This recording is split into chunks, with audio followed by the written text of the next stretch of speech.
The film begins with a failed British military operation in Afghanistan. In the midst of this chaos, there was a unit that was brutally slaughtered.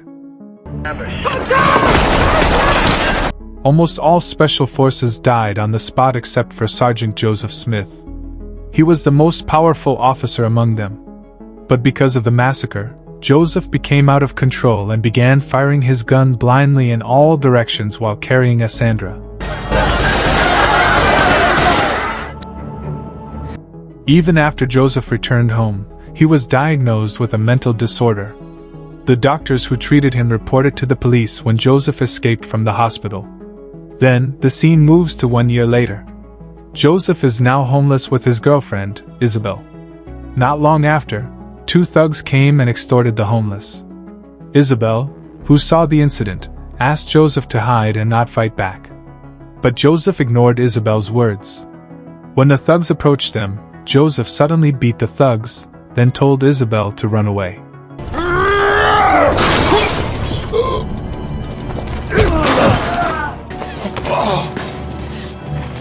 Finally, Joseph beat the 2 thugs alone, in a fairly weak condition. Joseph looked overwhelmed. Joseph then decided to run away. Joseph then entered an empty apartment to hide from the thugs' pursuit. After feeling safe enough, Joseph began to change his appearance. He shaved all his hair and even wore clothes belonging to the owner of the apartment, so that the thugs could not recognize him. Joseph also made sure that the apartment was safe for him to live in. He started by checking the phone number, which was apparently inactive until October 1st. It was a long time before Joseph could find Isabelle's whereabouts. After that, he searched the mail and found the credit card belonging to the owner of the apartment. Then he went to the ATM to withdraw the money. Then, the scene switches to a nun named Christina, who often distributes food to the homeless. At that time, Joseph accidentally came, apparently recognized by Christina, who happened to have taken care of Joseph when he was a member of the unit. Then Joseph said if he was looking for someone named Isabelle. But Christina focused instead on the clothes Joseph was wearing because she thought Joseph was stealing or robbing someone. But Joseph did not answer any of Christina's questions. He just gave her some money and left. Christina, who was silent, could only accept the money. Buy something nice for yourself. After she had finished serving all the homeless people, Christina returned to the church to report the incident to the church board. There, she explained that a former military member gave her £500. The church board asked Christina where he got the money. When Christina answered that she didn't know, the board could not report the money as income for the church. The money was then returned to Christina.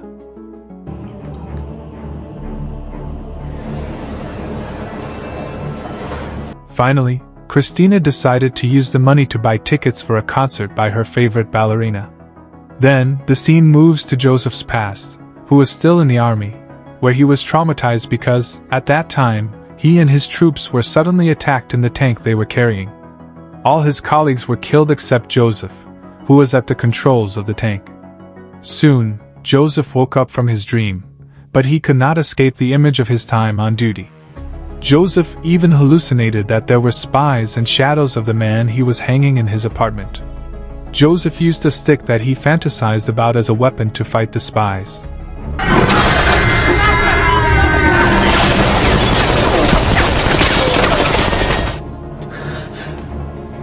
Because he was hallucinating badly enough, Joseph decided to wake up. He went back to nurse Christina for help. This time, Joseph asked Christina to give him antibiotics. But Christina replied that she could not give the drug freely. She then told Joseph to go to the hospital instead, but Joseph said that he could not go there because it turned out that Joseph had escaped from the military court and was now being sought by the defense minister. Feeling sorry for Joseph's weak condition, Christina finally took Joseph to the church. Antibiotics you need. I got 2 broken ribs. If you drink alcohol with these, they won't work. There, she gave antibiotics and some information related to Isabelle. Hearing that, Joseph was happy. He then gave Christina an address to give to Isabelle if she saw her. Tell her she can come to me. Joseph then returns to the apartment, where he decides to start looking for Isabelle's whereabouts alone. While looking for her, he accidentally found a paper with Isabelle's name on it. He also checked the number, and it turned out that Isabelle had sent a message to Joseph. The message concerned her decision to become a rented woman in order to save money to buy a house for the two of them. Isabelle said that she was currently fine and asked Joseph not to look for her whereabouts. You need to look for me, I'm okay, and it'll just cause trouble. Thanks for looking after me, Joey. After that, the next day, Joseph suddenly found guests knocking on his apartment door. Apparently, the two people were the agency of the owner of the apartment. Because he was worried about being known as an intruder, Joseph decided to change his name to Joey Jones and claimed to be Damon's lover. When the two agencies heard this, they were shocked, but Joseph immediately closed the door to prevent them from suspecting him further. Unable to continue relying on Damon's credit card, Joseph decided to work at a Chinese restaurant.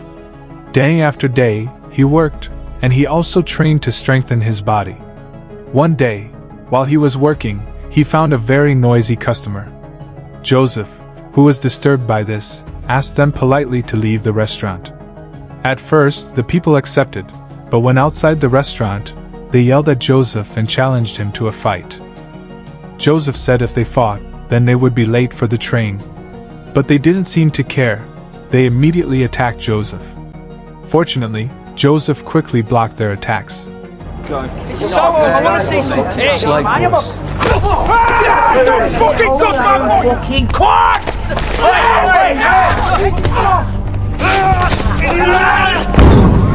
Now you've missed your train. After that, they started trying to beat Joseph one by one, but the great Joseph easily knocked them all out. The incident also impressed the restaurant owner with Joseph's ability. After the incident, Joseph was called by his boss.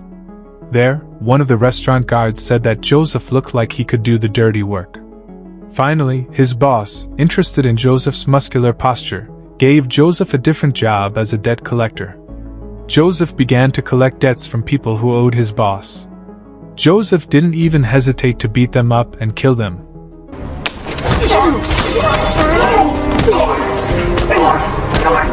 Because of his job, Joseph now has enough money to support himself.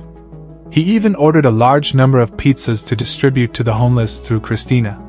Seeing the large order, she was surprised because she had never ordered it, but the driver said that someone named Joey Jones had paid for the order. Then, the scene moves to Joseph, who is shopping. While he was looking for items, he accidentally crossed paths with his ex-wife, Dawn. But there wasn't much conversation between them. You've been doing more like everything, Joey.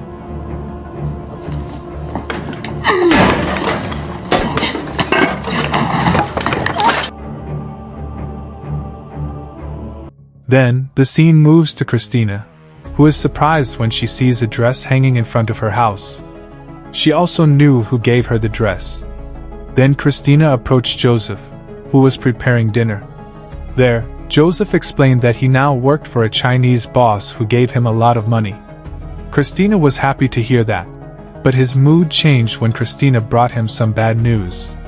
Christina explained that the police had come to her this morning to tell her that they had found the body of a woman floating in the river. She was sure that it was Isabelle, so she approached Joseph to ask him to help the police identify the body. But Joseph cursed the police for being incompetent in carrying out their duties. After learning that Isabelle was dead, Joseph began to be unable to control his emotions. He was disgusted and furious when he heard Isabelle was dead. Christina then explained that the police said she died after serving her customer. Not wanting to see Joseph get emotional, Christina tried to calm him down. She said that the money Joseph gave her was not used much. Christina also returned the money from Joseph. But Joseph said he didn't need the money. I'm really sorry about Isabelle. Christina finally took back the money, and she began to advise Joseph. She wanted to see Joseph change and become a good man, so Christina left to avoid Joseph. Joseph immediately chased her while giving back the dress he had deliberately bought for Christina. At first, Christina refused because she was a nun who was prohibited from wearing such clothes. But Joseph replied that Christina could take it off if she was uncomfortable. Finally, Christina took the dress and left. If it looks beautiful on you, then God would say it's okay, wouldn't he? Then, the scene switches to the two thugs who once chased Joseph. This time, Joseph was not afraid to face the two of them. When the two thugs finished extorting the homeless, they now faced Joseph. They both seemed to have forgotten Joseph's face. But when Joseph said that he was the man who beat them both up when he was with his girlfriend, then one of them started pointing a knife. But Joseph easily beat them both up.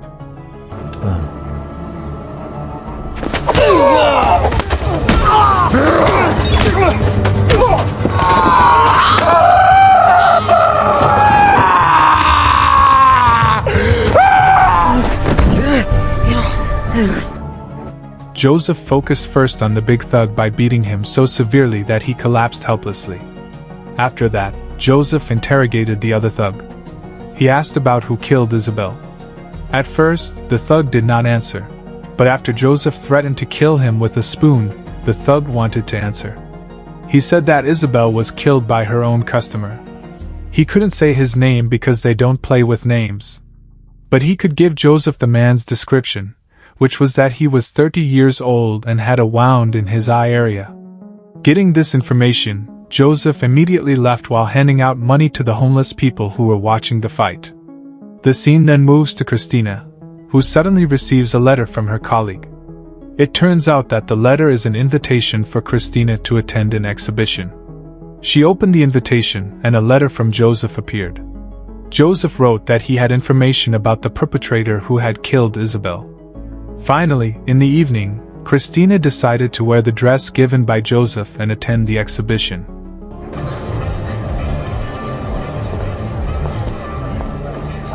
She met with Joseph and then started talking about Isabelle's murder. Joseph opened the conversation by asking Christina to tell the police that Isabelle's killer was a 30-year-old man who had a wound in the face area. Christina remembered Joseph's words very well.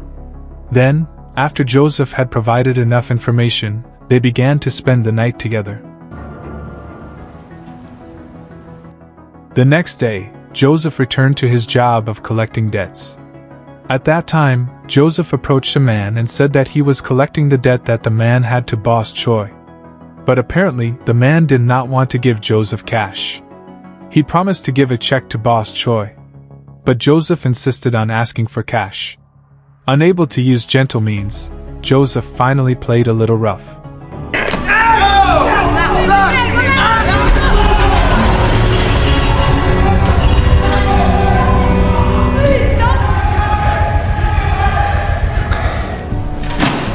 He pressed the man's hand until it almost broke, then took the suitcase containing his money.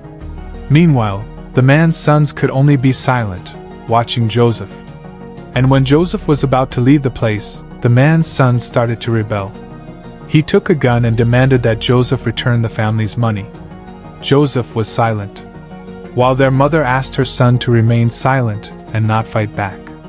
The boy seemed to hesitate when he was about to shoot until finally, Joseph turned the situation around by shooting the arm of the boy. Then Joseph left casually.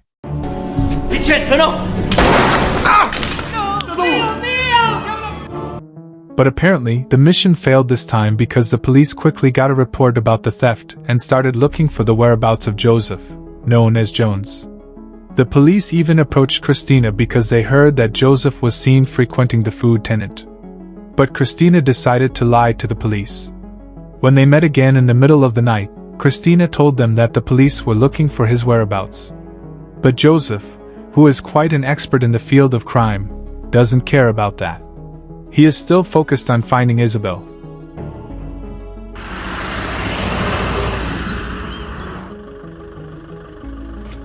Then, the scene moves to Christina facing the church board. There, the church board was shocked when Christina announced her intention to volunteer in Africa. Then, the scene moves to Joseph, who is meeting his boss. He said that he wanted to meet the boss of his boss, who had a higher position.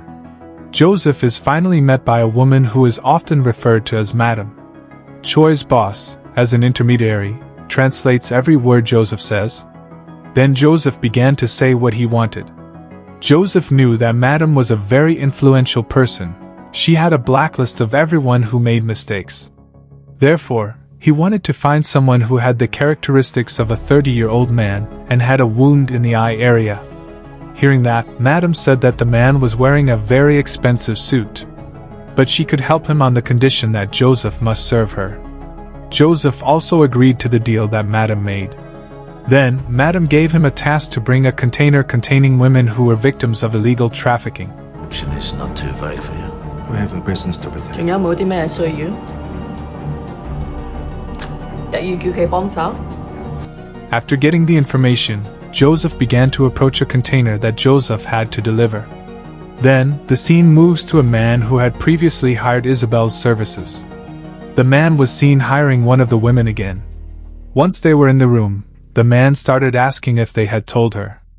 The woman was confused when her customer asked such a question.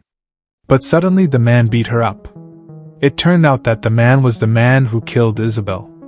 While the woman was being tortured, a colleague who heard her screams started to find out who the man was. When she checked the man's jacket, she found that his name was Max Forrester. Meanwhile, Joseph, who has successfully delivered the container, gets information about the man he is looking for, namely a letter containing the name Max Forrester. Then, the scene moves to Christina, who gets a letter from Joseph. The letter contains an invitation to meet at his apartment. Finally, they met. But on the morning of October 1st, Damon, the owner of the apartment, came home. He eagerly opened his apartment, but when he opened the lock, he found that the double lock on the door was still closed. He then checked the door hole area and saw a woman sitting down. Damon immediately shouted at the woman, who turned out to be Christina, who was with Joseph. Hearing the scream, Joseph immediately pulled Christina and left Damon's apartment.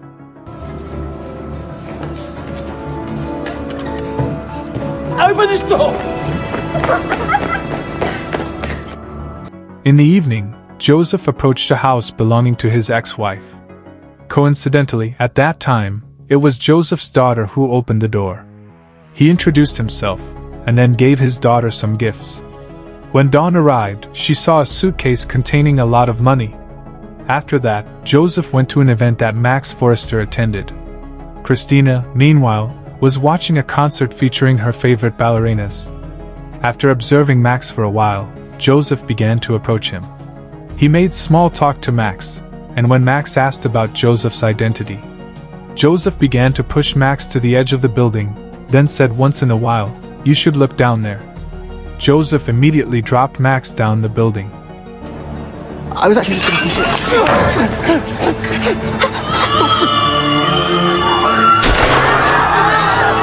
The guests who saw the incident were automatically hysterical, but Joseph immediately fired a gun to threaten them all. After that, Joseph went to the theater. But Joseph just fell asleep outside while waiting for the show to finish. When the show was over, Christina immediately found him. There, Joseph spent time together, talking about himself and trying to become a better man. The next day, Christina went to Africa. Shortly before she left, Joseph first gave a letter containing his photos. In the letter, Joseph tells Christina that he will disappear in the middle of the city after successfully eliminating the criminals. And the movie is over.